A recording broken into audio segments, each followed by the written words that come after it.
நெல்லை மாவட்டம் ஏர்வாடியில் ஆட்டோ ஓட்டுநர் காஜா மைதீன் படுகொலை செய்யப்பட்ட சம்பவத்தை அடுத்து இரண்டாவது நாளாக அங்கு பதற்றம் நிலவி வருகிறது. இதுகுறித்து கூடுதல் விவரங்களை நமது செய்தியாளர் சுடலைக்குமாரிடம் தொலைபேசியில் கேட்கலாம். சுடலைக்குமார், ஏர்வாடியில் தற்போது நிலைமை எப்படி இருக்கு?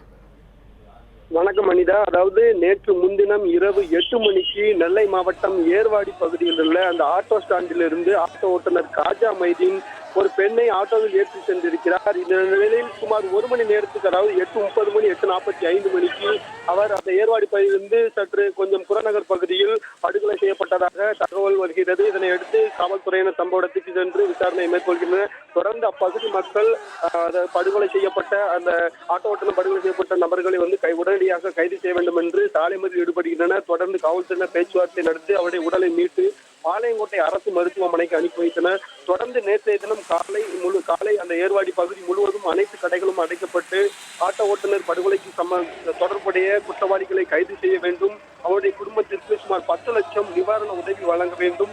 இது மட்டுமின்றி அந்த ஏர்வாடி பகுதியில் உள்ளூர் ஆட்டோக்களை தவிர வெளியூர் ஆட்டோக்கள் நிறுத்தக்கூடாது என்பதனை வலியுறுத்தி நேற்றைய தினம் முழுவதும் ஏர்வாடி பகுதியில் உள்ள அனைத்து கடைகளும் அடைக்கப்பட்டு அவர்களுடைய எதிர்ப்பை தெரிவித்திருந்தனர்.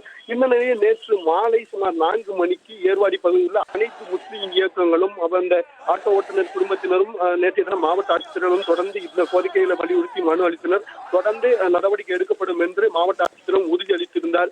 இந்த நிலையில் இன்று காலை உடலை வாங்கிவிடுவோம் என்று நேற்றைய தினம் அறிவித்திருந்தனர். இந்த நிலையில் நேற்று இரவு அந்த ஏர்வாடி பகுதியில் தொடர்ந்து அங்க அனைத்து முஸ்லிம் இயக்கங்களும் ஒரு ஜமாத்தும் ஆலோசனை கூட்டம் நடத்தப்பட்டு இன்றைய தினமும் இரண்டாவது நாளாக ஏர்வாடி பகுதி முழுவதும் அனைத்து கடைகளும் அடைக்கப்பட்டுள்ளன. தொடர்ந்து அவருடைய உடலானது, அந்த கொலை செய்யப்பட்ட காஜாமின் உடலானது தற்பொழுது பாளையங்கோட்டை அரசு மருத்துவமனையில் உள்ளது.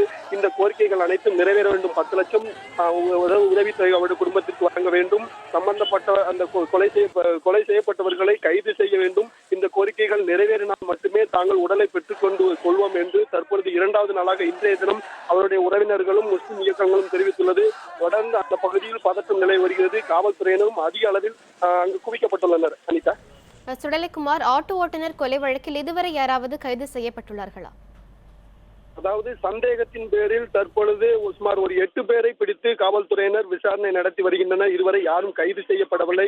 இந்த போதிலும் 3 கோணங்களில் காவல்துறையினர் 3 தனிப்படைகள் அமைக்கப்பட்டு, மாவட்ட காவல்துறை கண்காணிப்பாளர் விக்ரமன் தலைமையில் 3 தனிப்படைகள் அமைக்கப்பட்டு அவர் இதுக்கு முன்பாக அந்த பேக் கடையில் வேலை புரிந்துள்ளார். அந்த வேலை பார்த்த போது அவருக்கு எதுவும் முன்னிறம் இருக்கின்றதா, இல்ல இந்த ஆட்டோ ஓட்டுநர் ஆட்டோ ஸ்டாண்டில் எதுவும் பிரச்சனைகள் இருக்கிறதா, இல்ல அந்த சவாரி எடுத்து சென்றதில் ஏதாவது பிரச்சனைகள் இருக்கிறதா என்று 3 கோணத்தில் காவல்துறையினர் தொடர்ந்து விசாரணை நடத்தி வருகின்றனர்.